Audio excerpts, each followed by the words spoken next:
নমস্কার বন্ধুরা, রিনা সাহা ইউটিউব চ্যানেলে আপনাদের সকলকে জানাই স্বাগত। আগামী 2রা অক্টোবর 2024 বুধবার বলয় গ্রাস সূর্যগ্রহণ। আজকে আমরা আলোচনা করব সূর্যগ্রহণ কখন শুরু হবে এবং কখন শেষ হবে। এই সূর্যগ্রহণের সময় আমাদের বিশেষ কিছু নিয়ম মেনে চলা উচিত এবং এই সময় কি করা উচিত আর কি করা উচিত নয়। বিশেষ করে এই সূর্যগ্রহণের দিনে কিন্তু মহালয়া পড়েছে, সেই জন্য মহালয়ার দিন ভোরবেলায় গঙ্গা স্নান করা উচিত এবং সূর্যগ্রহণ শেষ হবার পরও অবশ্যই আমাদের স্নান করা প্রয়োজন। সেই স্নানের নিয়ম কী এবং বিশেষ মন্ত্রগুলো কি আমাদের প্রত্যেক সনাতন ধর্মের মানুষকে জানা উচিত। তাহলে আসা যাক মূল পর্বে। দেখুন, বলয় গ্রাস সূর্যগ্রহণ বলতে কি বোঝায়। বছরে একবার বলয় গ্রাস সূর্যগ্রহণ আসে এবং এই বলয় গ্রাস সূর্যগ্রহণ কখন আসে? যখন এই সূর্য দেবতা পৃথিবীর একেবারে সমান্তরাল কক্ষরেখায় চলে আসে। শুধু সূর্য নয়, সূর্য, চন্দ্র এবং পৃথিবী যখন একই সমান্তরাল রেখায় অবস্থান করে, সেই বিষয়টাকে বলা হয় বলয় গ্রাস সূর্যগ্রহণ। এবং এই সময় সূর্যকে একেবারে আংটির রিংয়ের মতো দেখা যায়। এই দুদিক থেকে একই সরল রেখায় এই তিনটি সূর্য, চন্দ্র ও পৃথিবী গ্রহ অবস্থান করে। একেই বলে বলয় গ্রাস সূর্যগ্রহণ। এবং ওই সময় সূর্য দেবতাকে একটা আংটির মতো দেখায়, এই জন্য এই সূর্যগ্রহণের নাম বলয় গ্রাস সূর্যগ্রহণ। পাশাপাশি এই দিনটি হচ্ছে মহালয়ার দিন। মনে রাখবেন, এই আশ্বিন মাস খুবই গুরুত্বপূর্ণ মাস। আশ্বিন মাসের দুটি পক্ষকে কৃষ্ণপক্ষ এবং শুক্লপক্ষ বলা হয়েছে। প্রথম যে কৃষ্ণপক্ষ সেটিকে পিতৃপক্ষ এবং দ্বিতীয় যে পক্ষ তাকে বলা হয়েছে শুক্লপক্ষ, দেবীপক্ষ বা মাতৃপক্ষ। এই আশ্বিন মাসটি পিতা ও মাতার আরাধনার জন্য এবং পূর্বপুরুষের আরাধনার জন্য একটা শ্রেষ্ঠ মাস বলা হয়েছে। বিশেষ করে পিতৃতর্পণের। পিতা মাতা যদি নরকেও গমন করেন, সেখান থেকে তাদের উদ্ধারের উপায় রয়েছে। বিশেষ করে আমরা পিণ্ডদান করে থাকি, এইগুলো খুবই মঙ্গলময় কাজ। তার মধ্যে বলা হয়েছে এই মাসে পিতৃতর্পণ করা হয়। এই পিতৃপক্ষের দিন পিতৃপুরুষ নরকে গমন করলেও সেখান থেকেও উদ্ধার লাভ করবে এবং তাদের সন্তানদের যারা তাদের উদ্দেশ্যে পিণ্ডদান করে তাদেরকে তারা আশীর্বাদ প্রদান করেন। গুরুজনদের আশীর্বাদ জীবনে খুবই গুরুত্বপূর্ণ বলা হয়েছে। এই পিতৃপক্ষের অবসান হয়ে মাতৃপক্ষের শুরু হয়। এই মহালয়ের দিনের পর থেকেই মাতৃপক্ষের শুরু। এই মহালয়ের দিন অনেকে পিতৃতর্পণ করবেন। খুবই মঙ্গলময় ও খুবই শুভ কাজ পিতৃতর্পণ করা। তবে বিশেষ নিয়ম হচ্ছে, পিতৃতর্পণ কেন করা হয় আমরা গ্রহণের সময়টুকু জেনে নিচ্ছি। তার আগে আমরা জানি মহাভারতের কর্ণের কথা। কর্ণ অনেক বড় যোদ্ধা ছিলেন এবং তার পাশাপাশি অনেক বড় দানী ছিলেন, তাই তাকে দানবীর কর্ণ বলা হতো।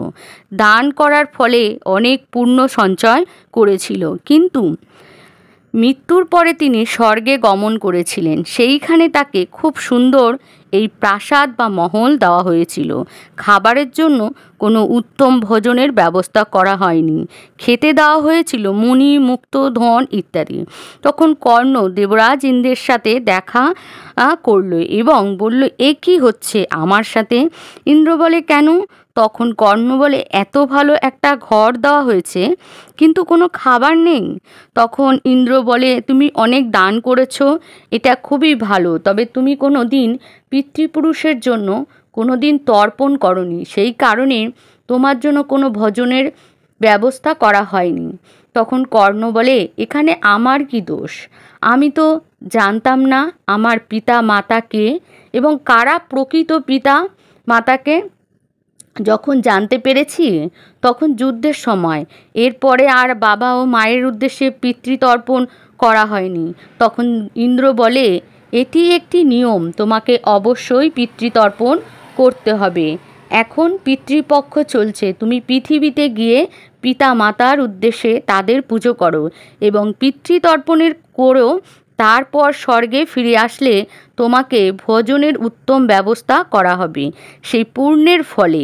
তারপর কর্ণ পৃথিবীতে এসে পিতৃপক্ষে পিতৃতর্পণ করেছিল। সেই জন্যই এই মহালয়ার দিনটিতে বিশেষ করে বাবা মার উদ্দেশ্যে ভগবানের কাছে প্রার্থনা করে এবং পুজো করবেন এবং তর্পণ করবেন। এই দিনটি খুবই শুভ এবং মঙ্গলময় দিন। মঙ্গলময় দিন হলেও এই দিন আবার সূর্যগ্রহণ পড়েছে, বলয় গ্রাস সূর্যগ্রহণ। এই সূর্যগ্রহণের সময় কিছু শুভ কার্য বারণ করা হয়েছে। প্রথমত আমরা জেনে নিচ্ছি এই সূর্যগ্রহণ কখন শুরু এবং কখন শেষ হবে।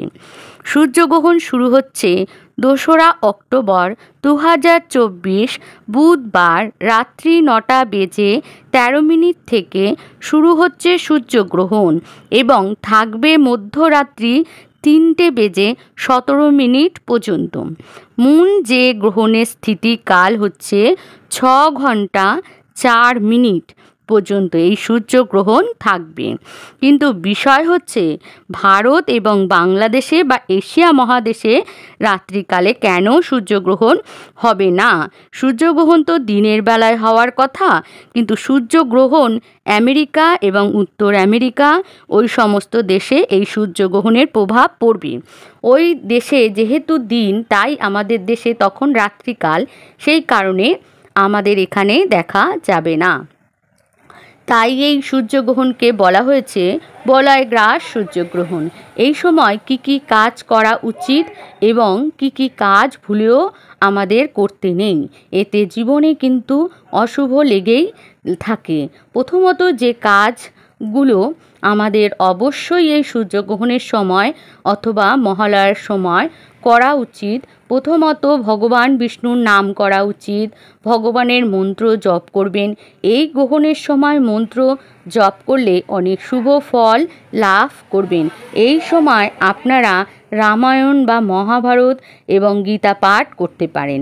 পাশাপাশি মহালয়ের দিন, দেবীপক্ষের দিন, এই দিনে আপনি মা দুর্গার মন্ত্র জপ করতে পারেন। এই মহালয়ার দিন অবশ্যই দান করবেন, এতে আপনি ভালো ফল পাবেন। এবং এই মহালয়ার দিন ভোরে গঙ্গা স্নান করা। এই দিন যদি সূর্যগ্রহণ না হতো তাহলেও মহালয়ার দিন গঙ্গা স্নান করা উচিত। এই গঙ্গায় গিয়ে পিতৃতর্পণ করা হয়। এই মহালয়ার দিন অবশ্যই গঙ্গায় নেমে স্নান করবেন এবং সূর্য দেবতাকে জল ও অর্ঘ্য নিবেদন করবেন। এবার জেনে নেব গ্রহণের সময় যে কাজগুলি আমাদের করা উচিত নয়। প্রথমত যে কোনো গ্রহণের সময় খাবার খাওয়া উচিত নয়। সেটা চন্দ্রগ্রহণ হতে পারে, আবার সূর্যগ্রহণ হতে পারে। যেহেতু গ্রহণ শুরু হচ্ছে 2রা অক্টোবর বুধবার রাত্রি 9:13 থেকে, তাই আমাদের প্রত্যেকের এই 9:13 আগে খাবার গ্রহণ করা উচিত এবং পরে খাবার গ্রহণ করা উচিত নয়। এবং রাত্রি 3:17 পর্যন্ত এই গ্রহণ থাকবে। দ্বিতীয় হচ্ছে এই গ্রহণের সময় রান্না করা উচিত নয়। গ্রহণ শেষ হয়ে গেলে ঘর দুয়ার পরিষ্কার পরিচ্ছন্ন করে তারপরে রান্না করবেন।